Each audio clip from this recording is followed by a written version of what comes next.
أعوذ بالله من الشيطان الرجيم بسم الله الرحمن الرحيم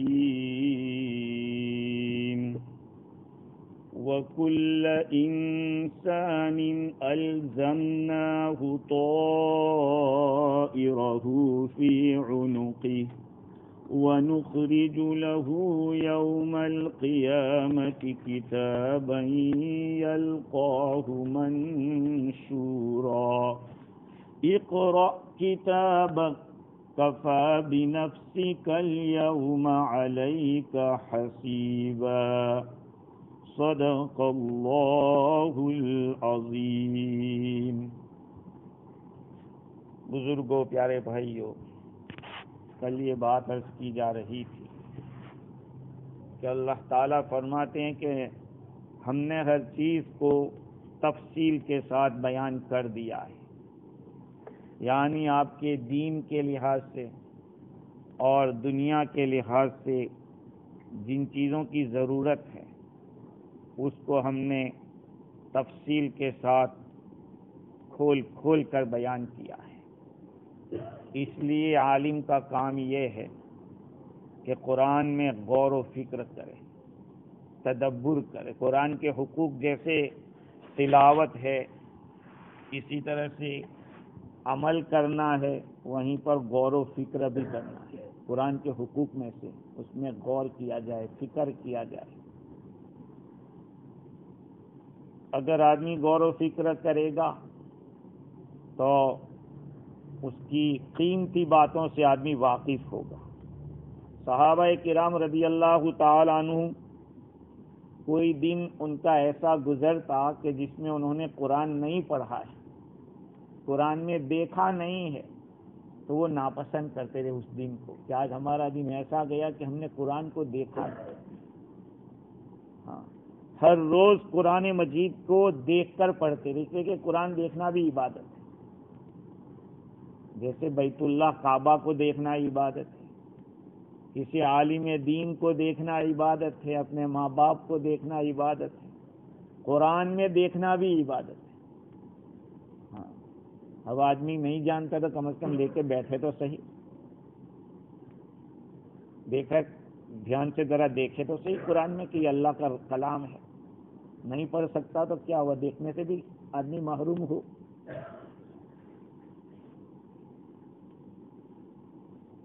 آدمی جب غور و فکر کرتا ہے تو پھر قرآن مجید کی گہری باتوں تک پہنچتا ہے۔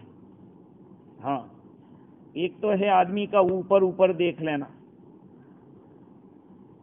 اور ایک ہے اس کی گہرائی میں جانا۔ جیسے کہ انسان ہے، انسان یہ سامنے بیٹھا ہے فضیل، اس کو دیکھ لیا کہ یہ لڑکا ایسا ہے، وہ دیکھ لیا، اور ایک ہے اس کے ساتھ تعلق کر کے اس کی عادتوں سے، اس کی گہرائی سے اس کو دیکھنا۔ قرآن مجید بھی ایسا ہے کہ ایک تو تم اوپر سے دیکھو گے تو کچھ اور اندر جاؤ گے تو کچھ اور ملے گا۔ امام ابو حنیفہ رحمۃ اللہ علیہ کا واقعہ تفسیر روح البیان میں مختصراً لکھا ہے کہ ان کے ایک اسٹوڈنٹ تھے امام محمد بن حسن شیبانی رحمۃ اللہ علیہ۔ وہ ایک دفعہ، ابھی تو شاگرد نہیں بنے تھے، اسٹوڈنٹ نہیں بنے تھے، ایک مسئلہ پوچھنے کے لیے گئے۔ مسئلہ کیا تھا کہ نابالغ بچہ ہے، اس نے عشاء کی نماز پڑھ لی، عشاء کی نماز پڑھ کے سو گیا، اور صبح صادق سے پہلے وہ بالغ ہو گیا۔ تو سوال یہ تھا کہ جو عشاء کی نماز پڑھی تھی وہ چل جائے گی یا دوسری پڑھنی پڑے گی؟ امام صاحب نے فرمایا کہ پڑھنی پڑے گی۔ امام محمد کھڑے ہوئے اور ایک سائڈ پہ جا کے عشاء کی نماز پڑھی، انہوں نے قضا کی۔ امام صاحب نے دیکھا کہ لڑکا بہت ہوشیار ہے، کچھ کام کر سکتا ہے۔ پوچھا کہ آپ حافظ ہو؟ کہا نہیں۔ کہا جاؤ پہلے حافظ ہو جاؤ، بعد میں آؤ۔ آپ کہیں گے کہ پہلی نماز پڑھی تھی وہ، اور ہاں نابالغ بچہ جو بھی نماز پڑھتا ہے وہ اس کی نفل ہوتی ہے. کیا ہوتی ہے؟ نفل. اگر اس نے کچھ گڑبڑ بھی کر دی تو اس کی پوچھ نہیں ہوگی, اس کو لوٹانی نہیں پڑے گی. اسی لیے تو کہتے ہیں کہ نابالغ بچہ تراویح نہیں پڑھا سکتا. نابالغ بچہ تراویح نہیں پڑھا سکتا. اگر نماز میں اس نے گڑبڑ کی تو اس کو تو ضروری نہیں ہے, لیکن پیچھے والوں کا کیا ہوگا؟ ہاں, تو نابالغ بچہ جو نماز پڑھتا ہے وہ نفل پڑھتا ہے. اب رات کو عشاء کا وقت باقی تھا, صبح صادق سے پہلے پہلے بالغ ہوا ہے, اب اس کو نماز فرض ہو گئی, اس لیے اس کو دوبارہ پڑھنی پڑے گی. امام محمد رحمۃ اللہ علیہ کو امام صاحب نے فرمایا کہ جاؤ قرآن کے حافظ بن کے آؤ. بعض روایت میں 1 ہفتہ کہا ہے, بعض کتابوں میں 2 ہفتہ کا ہے, 14 دن لکھا ہے. 14 دن تک وہ نہیں آئے, 14 دن کے بعد آئے. کہا کہ ایسا قرآن یاد کر لیا؟ کہا کہ یاد کر لیا. اچھا. امام صاحب رحمۃ اللہ علیہ نے ادھر ادھر سے پوچھا تو صحیح جواب دیا. بعض علماء فرماتے ہیں کہ جو موٹا آدمی ہوتا ہے نا, کسی کو یہ مت کرنا, یعنی نشانہ مت بنانا. جس آدمی کا پیٹ بہت زیادہ موٹا ہوتا ہے وہ اکثر بے وقوف ہوتا ہے. لیکن امام محمد بن حسن شیبانی بہت موٹے تھے لیکن بہت ہوشیار تھے. ایک دفعہ استاد نے کہا کہ جاؤ اوز لے کے آؤ, اونٹ کا جو پیٹ ہے نا وہ لے کے آؤ. وہ گئے اور 3 لے کے آئے, 2 ہاتھ میں پکڑا اور ایک ایسے دانت کے اندر اٹھا کے آئے. امام شافعی رحمۃ اللہ علیہ کے استاد ہیں امام محمد بن حسن شیبانی رحمۃ اللہ علیہ. امام شافعی رحمۃ اللہ علیہ فرماتے ہیں کہ ایک مرتبہ میں امام محمد کے یہاں گیا اور رات کو رکا. امام محمد رحمۃ اللہ علیہ سو گئے, یعنی لیٹ گئے, اور میں رات بھر نمازیں پڑھتا رہا. صبح ہوئی, فجر کی نماز کے لیے گئے تو امام محمد نے وضو نہیں کیا, اور ایسے ہی فجر کی نماز پڑھی. امام شافعی کو سوال ہوا کہ کیا بات ہے, رات بھر تو لیتے رہے. کیا فرمایا کہ رات بھر میں 1000 مسئلے میں نے نکالے. سویا نہیں تھا, لیٹا ہوا تھا, لیتے لیتے سب مسائل. ہاں, یہاں پہ ایک بات تفسیر روح البیان میں لکھی ہے, اور وہ یہ ہے, بڑی قیمتی بات ہے. حضور اکرم صلی اللہ علیہ وسلم پر اور دوسرے انبیاء کرام علیہ السلام پر جب وحی آتی تھی تو وہ لیٹ جاتے. آپ نے سنا ہوگا, بعض صحابہ کرام کی ران کے اوپر حضور نے سر رکھ دیا تو ان کی ران پھٹ رہی تھی وحی کے بوجھ کی وجہ سے. تو چونکہ وحی آ رہی ہے جو روح کی غذا ہے, اب روح ادھر متوجہ ہے تو جسم کو سنبھالے گا کون؟ روح اگر ادھر متوجہ ہے تو اب جسم کو سنبھالے گا کون؟ تو کہا زمین پہ لیٹ جاؤ, تو باڈی سنبھلی رہے گی اور روح لے گی ادھر سے. اس لیے لیتے لیتے بھی بہت ساری چیزیں ان لوگوں بزرگوں کے سامنے کھلتی تھی. امام محمد رحمۃ اللہ علیہ نے فرمایا کہ دیکھو تم اپنے کام کے لیے رہا, میں امت کے کام کے لیے رہا. تم نے رات بھر نمازیں پڑھی, اس کا ثواب آپ کو ملے گا, لیکن میں نے 1000 مسئلے نکالے, اس کا فائدہ امت کو ملے گا. سمجھے؟ یہ ہے وَكُلَّ شَيْءٍ فَصَّلْنَاهُ تَفْصِيلًا, ہم نے ہر چیز کو تفصیل کے ساتھ لکھا. کسی بزرگ سے پوچھا کہ قرآن مجید میں چڑیا چگ گئی کھیت اب پچھتاوے کیا ہوت ہے, یہ آپ لوگوں نے سنی ہوگی کہاوت, نہیں سنی؟ نہیں. چڑیا چگ گئی کھیت اب پچھتاوے کیا ہوت ہے, کیا یہ قرآن میں ہے کہیں؟ کیا ہے؟ کہاں پر؟ سورہ یوسف میں.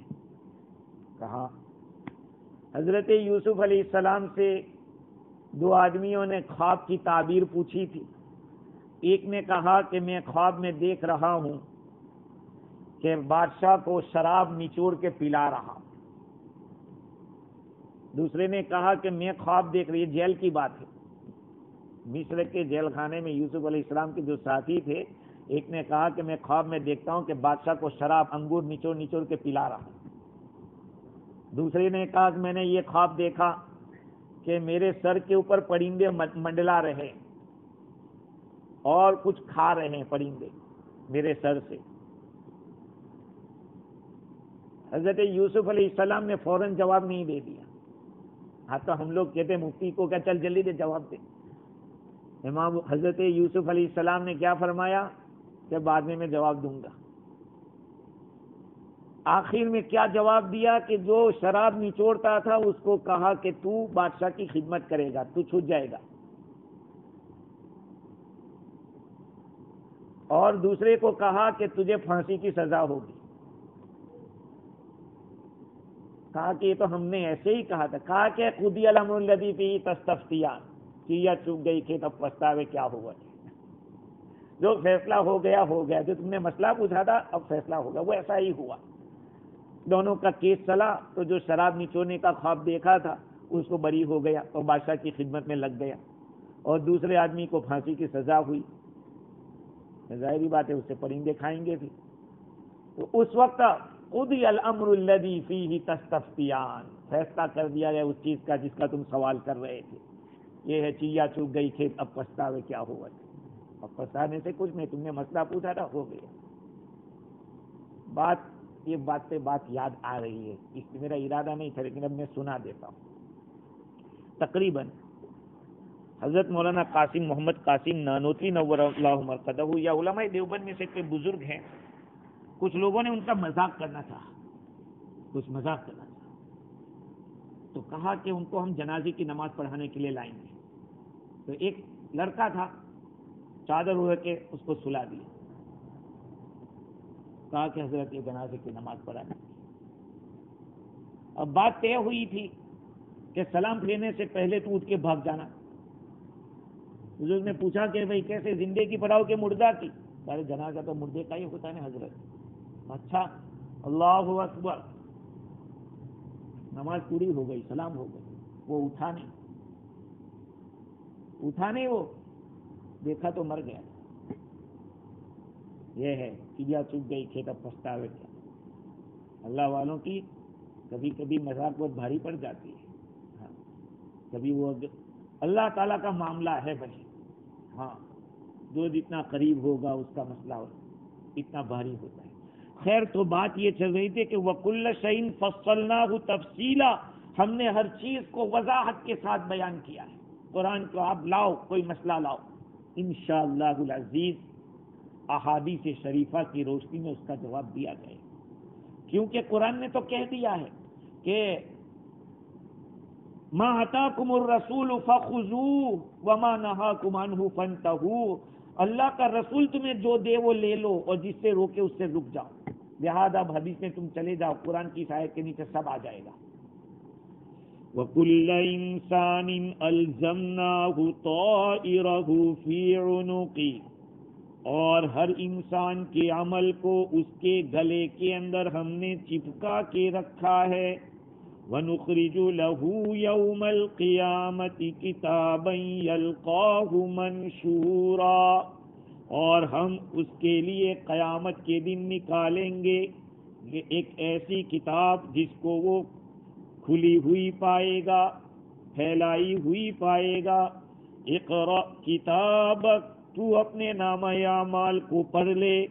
کفا بنفسک اليوم علیک حسیبا، آج تو ہی محاسب ہونے کے اعتبار سے کافی ہے، اپنے خلاف تو ہی حساب کرنے والا ہوگا. قرآن کیا کہہ رہا ہے؟ ہر انسان کے عمل کو ہم نے اس کے گلے میں لٹکا کے رکھا ہے. ابھی بات چل رہی تھی قرآن کی اور بات آ گئی حساب کتاب. ما قبل سے تعلق کیا ہے بھائی؟ اوپر کہا کہ ہر قرآن میں ہر چیز کو ہم نے تفصیل کے ساتھ بیان کیا ہے. اس کا مطلب یہ تھا کہ آپ کو جو کوئی بھی دلیل چاہیے، چاہے توحید کی دلیل چاہیے، نبوت کی دلیل چاہیے، آخرت کی دلیل چاہیے، آپ کو قرآن میں ملے گی. آپ کو جو بھی وعدے اللہ نے کیے ہیں، جو وعیدیں اللہ تعالیٰ نے بتلائی ہے، جو ترغیب اللہ نے دی ہے، جو ڈرایا ہے، یہ ساری چیزیں مذکور ہے قرآن میں. جب معاملہ یہ ہے تو اب کسی قسم کا عذر اور بہانہ نہیں چلے گا. لہذا قیامت کے میدان میں جب جائیں گے جو کوئی بھی آئے گا تو وہاں کوئی بات نہیں چلے گی، کیونکہ تمہارے اعمال تو ہم نے تمہارے گلے میں لٹکا کے رکھے ہیں۔ اور ہم کہیں گے قیامت کے دن کہ اب کسی کو بلانے کی ضرورت نہیں ہے کہ جو تم کو پڑھ کر دے۔ دنیا میں تو خط آتا تھا تو لائر کے پاس جاتے تھے، پڑھے لکھے کے پاس جاتے تھے، آج تمہیں خود پڑھنا ہے اپنے نامہ اعمال کو۔ مجاہد لکھتے ہیں، بعض مفسرین نے لکھا کہ جو آدمی دنیا میں کتنا جاہل رہا ہوگا لیکن قیامت کے میدان میں وہ خود اپنے نامہ اعمال کو پڑھے گا، اپنے اعمال، ہاں میں نے یہ بھی کیا، میں نے یہ بھی کیا، سب دکھے گا اور وہ سمجھے گا کہ ہاں یہ۔ بعض مفسرین نے ما قبل سے ربط یہ بھی بیان کیا، علامہ عثمانی فرماتے ہیں کہ اوپر قرآن مجید، چاند اور سورج، یہ ساری چیزیں حساب و کتاب سے متعلق تھی، یہ تو دنیا کے اندر ہے، لیکن آخرت کا حساب، قیامت کا حساب بھی ہوگا، اس کا تذکرہ اب آ رہا ہے۔ تو دنیا میں کتاب اللہ سے جیسا تعلق رکھا ہوگا، اس پر تم نے عمل کیا ہوگا، اس کا نتیجہ قیامت کے میدان میں حساب کی شکل میں آئے گا۔ اور ایک وجہ ما قبل سے مربوط اس طور پر بھی ہے کہ اوپر اللہ تعالیٰ کی نعمت دین اور دنیا کی، قرآن کو، رات اور دن کو بیان کیا تھا۔ ظاہری بات ہے، نعمت اللہ دیتا ہے تو اس نعمت کے اوپر کچھ نہ کچھ عمل بھی چاہتا ہے۔ ارے باپ اپنے بیٹے کو ایک گاڑی لا کر دیوے یا گھڑی لا کر دیوے یا جوتے لا کر دیوے تو یہ تھوڑی کہ بس اس کو کچھ بھی کرے، میں باپ بھی دیکھے گا کہ یہ پہن کے جاتا ہے کہ نہیں، گھڑی دیکھ لیا ہے وہ پہن کے وقت دیکھ کر اٹھتا بھی ہے کہ نہیں، گاڑی دی ہے تو کس کے لیے، گھر کے کچھ کام بھی کرتا ہے کہ نہیں۔ بھائی اللہ تعالیٰ نے ساری نعمتیں دی ہے تو کیا اس لیے دی کہ یوز کر کے مزے اڑاؤ، کھاؤ پیو، طوفان مچاؤ، یہ لیے نہیں، اللہ تعالیٰ نے اس لیے دی ہے کہ تم میرے حکموں کو پورا کرو، اور نہیں پورا کرو گے تو قیامت کا میدان ہم نے رکھا ہے، وہاں آپ کو حساب دینا پڑے گا۔ تو اللہ تعالیٰ فرماتے ہیں وَكُلَّ إِنسَانٍ أَلْزَمْنَاهُ طَائِرَهُ، ہر انسان کے اعمال کو ہم نے اس کے گلے میں چپکا کے رکھا ہے۔ اب چاہے کوئی بھی آدمی ہو، جو بھی مکلف ہوگا، مسلمان ہو یا غیر مسلم ہو یا کافر ہو، مذکر ہو یعنی میل ہو یا فیمیل ہو، عالم ہو یا عام آدمی ہو، بادشاہ ہو یا رعیت ہو، غریب ہو یا مالدار ہو، آزاد ہو یا غلام ہو، سب کا ایک حال ہے، ہر ایک کا عمل اس کے گلے کا ہار بنا ہوا ہے، ہر ایک کا عمل اس کے گلے کا ہار بنا ہوا ہے۔ لفظ طائر آیا ہے یہاں، الزمناہ طائرہ، طائر اصل میں پرندے کو کہتے ہیں، یہاں مراد ہر انسان کا عمل، اختیاری عمل، ہم جو اپنے اختیار سے کر رہے ہیں وہ مراد ہے۔ ہر انسان کا عمل اس کے گلے میں لگا ہوا ہے۔ ہاں، جب آدمی مر جائے گا تو پھر اس کو سائڈ پہ رکھ دیا جائے گا اور قیامت کے میدان میں دیا جائے گا کہ لو یہ تمہارا سب لکھا ہوا موجود تھا، جاؤ یہ تمہارا رپورٹ ہے، اب پڑھتے رہو۔ عرب حضرات جب کوئی کام کرنا چاہتے تھے تو یہ معلوم کرتے کہ یہ کام اچھا ہے یا نہیں ہے، اس کے لیے پرندہ اڑاتے تھے، رائٹ میں جائے گا تو ٹھیک، لیفٹ میں جائے گا تو غلط۔ یہ ان لوگوں کی مانیتائیں تھی زمانے جاہلیت کے اندر ہیں۔ جیسے آج کل کے زمانے میں خاص طور پر ہندو لوگوں کا ماننا ہے کہ بلی نکلی کام نہیں ہوگا، چلو واپس چلے جائیں، ہمارے یہاں کی بلی گھوم گئی ہے، ارے بلی کی بیچاری کا کیا قصور ہے۔ اور عجیب بات یہ ہے کہ ان کے ساتھ رہتے رہتے ہم مسلمان بھی ایسے ہو گئے، ہاں ان کی باتوں میں ایسے آ گئے کہ وہ جو کہتے ہیں، ہم لوگ مرچی بھی رکھتے ہیں کھانے کے اندر، مرچی کیوں رکھتے ہیں کہ جنات ہو جائے گا ساتھ ہے، اس کو مرچی کیا تکلیف ہو، وہ تو بہت مرچی کھاتے ہیں، لیکن ایک ٹٹکا ہے، اگر نہ رکھا ہو تو پھر ہمارے انڈیا میں کیلی رکھتے تھے، کیل رکھتے تھے، کیلی نیلا رکھتے تھے کہ اس سے جن نہ آؤ۔ ہاں تو ٹھیک ہے، یہ تو عقیدے کے اندر اتنا زیادہ مؤثر نہیں ہوگا، لیکن اگر یہی مانتے کہ نہیں یہ ہوگا تو بچائے گا تب تو گڑبڑ ہے۔ تو غیروں کے ساتھ رہتے رہتے ہم نے اپنے گھروں میں بھی وہ چیزیں چالو کر دی۔ ہاں، اس لیے مسلمان بھی یہ سمجھنے لگا کہ یہ بھی اپنا گھر کا اوریجنل ہی ہے، یہ نہیں سوچتا کہ ڈپلیکیٹ دوسری جگہ سے آیا ہوا ہے۔ تو بدفعلی کچھ نہیں ہے۔ حدیث میں آیا کہ جب تمہارے دل میں ایسا آوے کہ یار یہ بلی چلی گئی میرا کیا ہوگا، یہ کہہ دو لا خیر الا خیرک ولا خیر الا خیرک ولا الہ غیرک لا حول ولا قوت الا باللہ العلی العظیم۔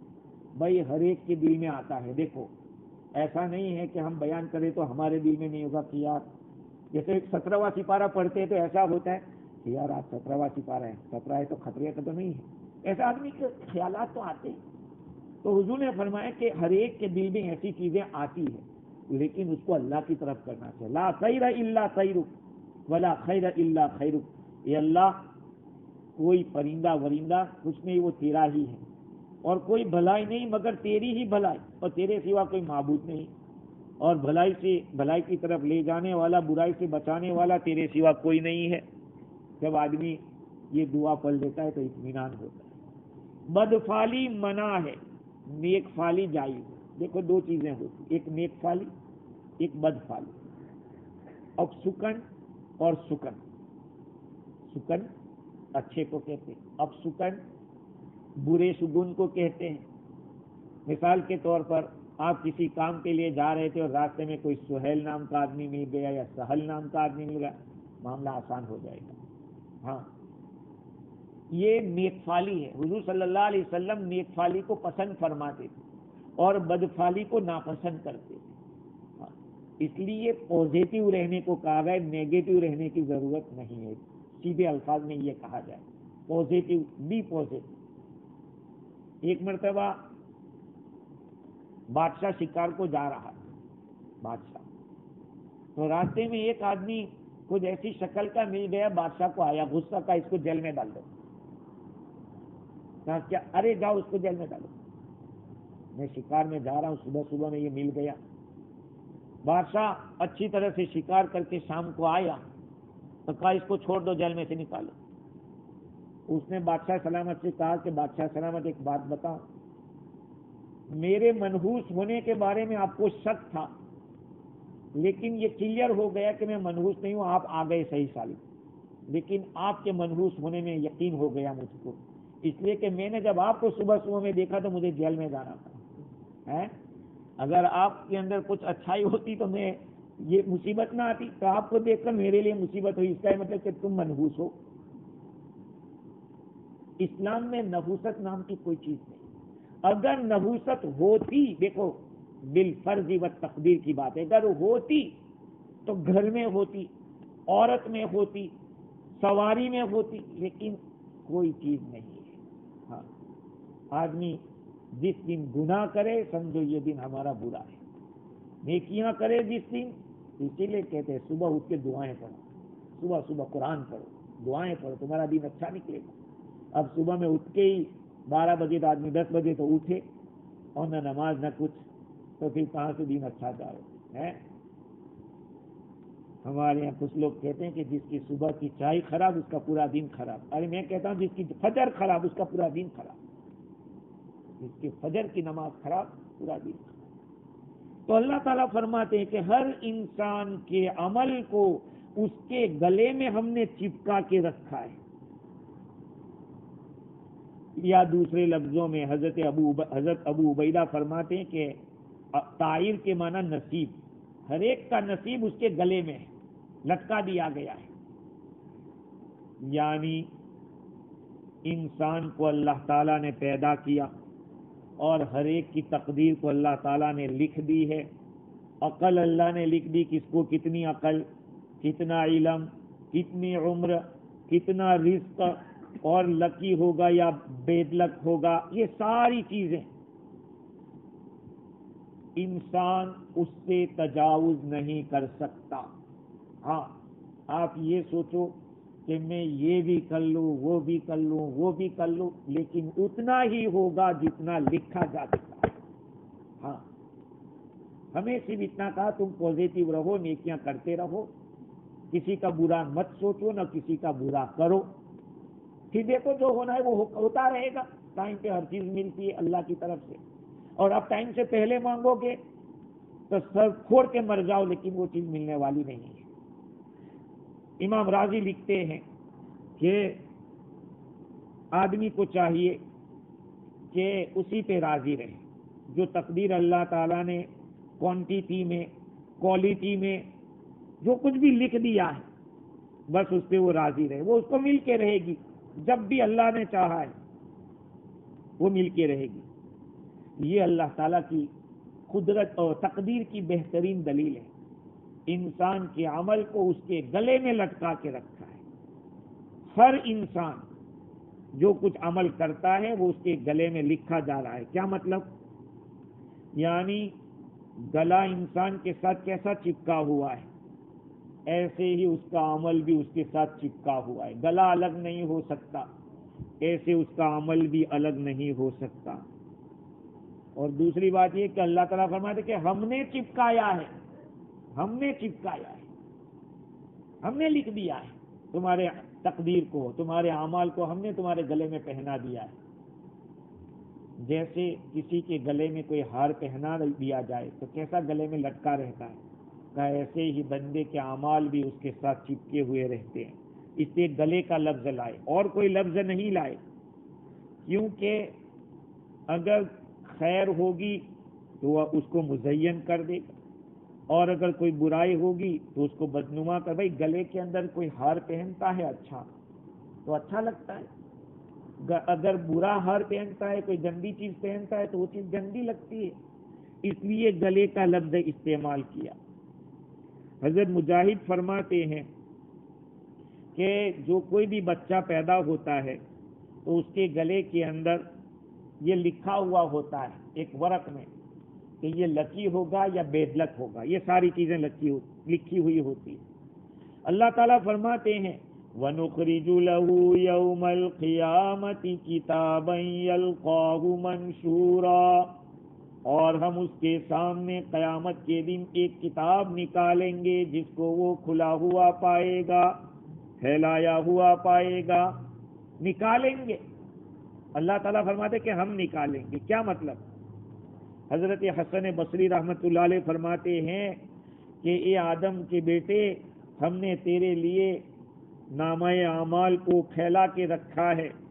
ایک صحیفہ رکھا ہے، 2 فرشتے اس کے اوپر تیری رائٹ سائڈ میں اور تیری لیفٹ سائڈ میں ہے. جو رائٹ سائڈ میں فرشتہ ہے وہ تمہاری نیکیوں کی حفاظت کرتا ہے، اور جو تمہاری لیفٹ سائڈ میں ہے وہ تمہاری برائیوں کی حفاظت کرتا ہے. جب آدمی کی زندگی ختم ہو جاتی ہے، ابن آدم جب تو مر جائے گا تو پھر تیرے نامہ اعمال کو لپیٹ لیا جائے گا اور تیری قبر میں اس کو تیرے ساتھ رکھ دیا جائے گا. جب قیامت کے دن تو اٹھے گا تو پھر یہ صحیفہ بھی ہم نکالیں گے. فَنُخْرِجُ لَهُ، اس کی قبر سے نکالیں گے. بندے نے تو کبھی دنیا میں دیکھا نہیں. ایک صاحب تھے، وہ ہمیشہ ایسا کرتے رہتے تھے، ایسا کرتے، ان کی عادت تھی. تو کسی نے کہا یہ کیا کرتے؟ کہا فرشتہ لکھتا ہے تو اس کو میں لکھنے نہیں دیتا، اس کو گڑبڑ کرتا ہے. تو فرشتہ ایک ادھر بھی ہے، ایک ادھر بھی ہے. ادھر والا نیکیوں کی حفاظت کرتا ہے کہ آپ کی کوئی نیکی بچے نہیں، سب لکھا. ادھر والا برائیوں کی حفاظت کرتا ہے کہ کوئی رہ نہ جاوے. یہ دونوں. اور اللہ تعالیٰ جب بندہ مرتا ہے فرشتے بھی ختم، چلے جاتے ہیں. لپیٹ دیا، لپیٹ کے قبر میں رکھ دیا جاتا ہے. جب قبر سے قیامت کے دن اٹھے گا تو یہ ہی اس کے گلے میں اس کے ساتھ ہوگا. کہا لو پڑھو. اب چاہے آپ دنیا میں عربی نہیں جانتے، مرنے کے بعد عربی بولتے ہو جائیں گے، عربی پڑھتے ہو جائیں گے، عربی سمجھتے ہو جائیں گے. اب آپ کہیں گے ہاں میں نے فلاں عمل کیا. ایک روایت میں ہے رسول اکرم صلی اللہ علیہ وسلم ارشاد فرماتے ہیں، حضرت ابو امامہ باہلی رضی اللہ عنہ اس روایت کے راوی ہے کہ قیامت کے دن ایک آدمی کو لایا جائے گا. وہ اپنے نامہ اعمال کو پھیلایا ہوا دیکھے گا تو کہے گا کہ اللہ، میں نے فلاں نیکیاں کی تھی، وہ مجھے دکھتی نہیں ہے، وہ کہاں گئی؟ اللہ تعالیٰ فرمائے گا کہ محوت باغتیابک الناس، وہ تیری نیکی ہم نے مٹا دی ہے. تو لوگوں کی غیبتیں کرتا تھا، تیرے غیبت کرنے کی وجہ سے ہم نے تیری نیکیوں کو مٹا دیا ہے.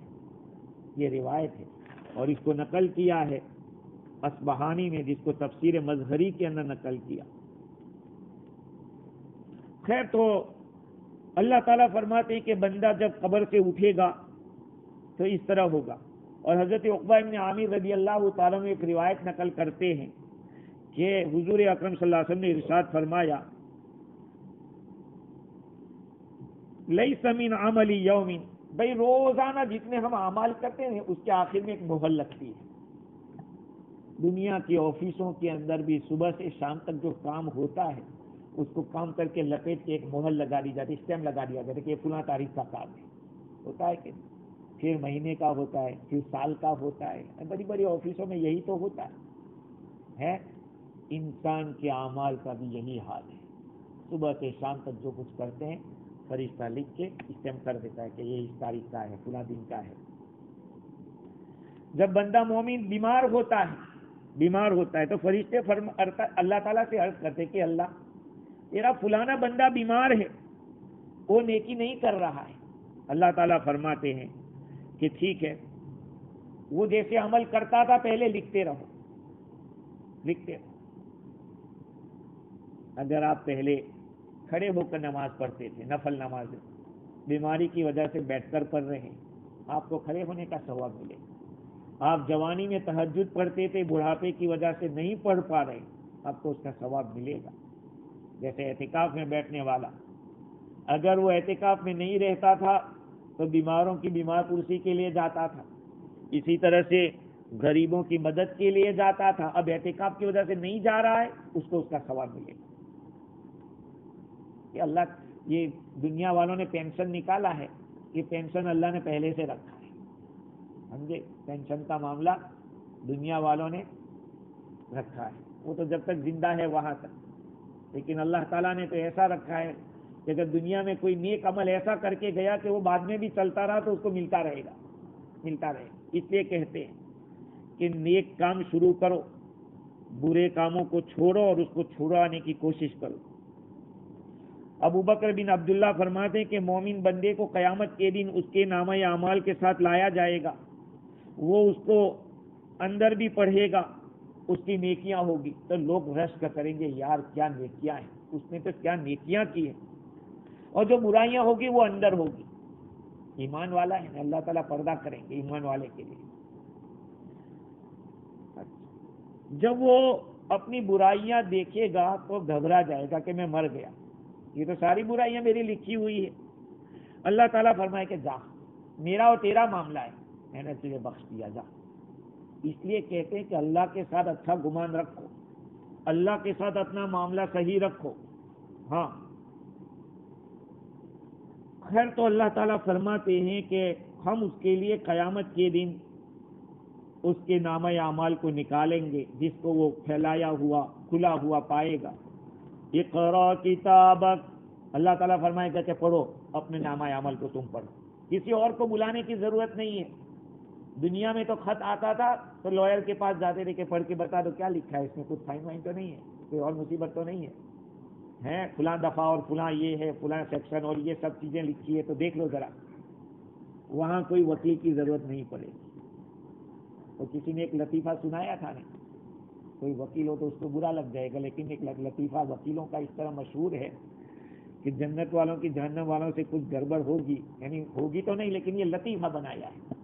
تو جنت والے کہیں گے کہ چلو ہم کیس کرتے ہیں اللہ کو، تو جہنم والے کہیں گے جاؤ، سارے وکیل ہمارے ساتھ ہیں.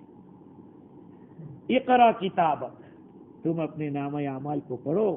کفا بنفسک الیوم علیک حسیبا، آج تم خود حساب کرنے والے ہو.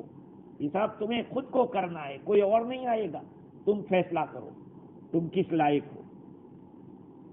ظاہری بات ہے، اگر بڑے آدمی کے سامنے آپ کو کہا جائے کہ تم ہی دیکھو تم نے جو چیز دی تھی کتنی ہے، اتنی ہے کہ زیادہ ہے کہ کم ہے، آدمی جب گنے گا تو کہا یار کم ہے. اب کس کا قصور؟ اللہ تعالیٰ فرمائے گا کہ تم ہی اپنے اعمال کا حساب کر لو کہ نیکیاں زیادہ ہے کہ برائیاں زیادہ ہیں. اقرا کتابک، تو اپنے نامہ اعمال کو پڑھ لے. کفا بنفسک الیوم علیک حسیبا. امام راضی نے لکھا ہے کہ یہ آیت کریمہ جو ہے کہ آج تو ہی حساب کرنے والا کافی ہے، تجھے خود کو اپنا حساب کرنا پڑے گا، کوئی اور حساب کرنے والے کی ضرورت. کہا کہ یہ آیت ایسی ہے کہ پوری آیت ایسی ہے جس کو بہت ہی زیادہ، اس میں بہت زیادہ عجیب غریب راز ہے اور بڑی بحثیں ہیں. ایک تو یہ کہ بندے کا فعل جو ہے، بندے کا عمل پرندے کی طرح ہے، جیسے پرندہ اڑتا ہے اور اڑ کر جیسے آپ کی طرح، آپ کا عمل آپ کی طرف جائے گا، ان کا عمل ان کی طرف جائے گا، میرا عمل میری طرف جائے گا، میرا عمل اڑ کے کسی اور کی طرف نہیں جائے گا. اللہ تعالیٰ نے اس کو اڑایا ہے، وہ خاص طریقے کے اوپر متعین طریقے سے جائے گا اور اس کا پہنچنا ضروری ہے. تو یہ اللہ تعالیٰ نے جو تقدیریں بنائی ہے وہ ہو کے رہے گی. اس لیے میرے بھائیو، اللہ کو منانے کی فکر میں رہو، اللہ کو راضی کرنے کی فکر میں رہو. اگر ہم نے اس طرح سے کر لیا، اللہ کو منا لیا، اللہ کو راضی کر لیا، تو پھر دیکھو سارے کام ہمارے کیسے، جو بھی خدا کرے گا اس پہ ہمیں اچھا لگے گا، میں راضی ہوں، اللہ نے کیا ہے اس میں کوئی خیر ہوگی. لیکن ہمارا معاملہ کیسا ہے؟ ہمیں کسی کام کے اچھا ہونے کا پتہ بعد میں چلتا ہے. ارے یار پہلے سے پتہ ہوتا تو ہم چپ بیٹھے رہتے، اگر یہی بات ہونی تھی. ایسا ہوتا ہے بہت سے کام کے اندر. مثال کے طور پر تھوڑی دیر کے لیے مثال سمجھو کہ تیل ایک آدمی نے خرید لیا مہنگا اور بعد میں سستا ہو گیا. ارے یار پہلے سے پتا ہوتا کہ سستا ہونے والا تو ہم نہیں خریدتے ہیں. آدمی بولتا ہے. بھائی تقدیر پہ راضی رہنا، اللہ تعالیٰ نے جو کیا ہے ہمارے لیے سب اچھا ہی کیا ہے. اللہ تعالیٰ مجھے بھی اور آپ کو بھی دین کی صحیح سمجھ عطا فرماوے، عمل کرنے والا بناوے. قرآن کی سمجھ بہت ضروری ہے میرے بھائی، اس کے بغیر تو چارے کار نہیں. کہیں بھی جاؤ، قرآن میرے اور آپ کے لیے اترا ہے، مرحوم کے لیے نہیں اترا ہے، ہمارے لیے اترا ہے، ہدایت کے لیے. قرآن میں پہلے کہا کہ ہدی للمتقین، یہ قرآن ہدایت ہے. تو بعد میں ہم لوگ مرحوم کے لیے پڑھ رہے ہیں. اصل تو چلنا ہے، خود کو چلنا ہے. تو چلیں گے کیسے؟ جب اس کو سمجھیں گے. اور سمجھیں گے کیسے؟ جب بیٹھیں گے تو سمجھیں گے، ورنہ ٹائم آج کس کے پاس؟ کسی کے پاس ٹائم نہیں. اللہ تعالی ہم لوگوں پر رحم فرماوے اور علوم نبوت سے ہمیں تعلق پیدا فرمائے. وآخر دعوانا الحمدللہ.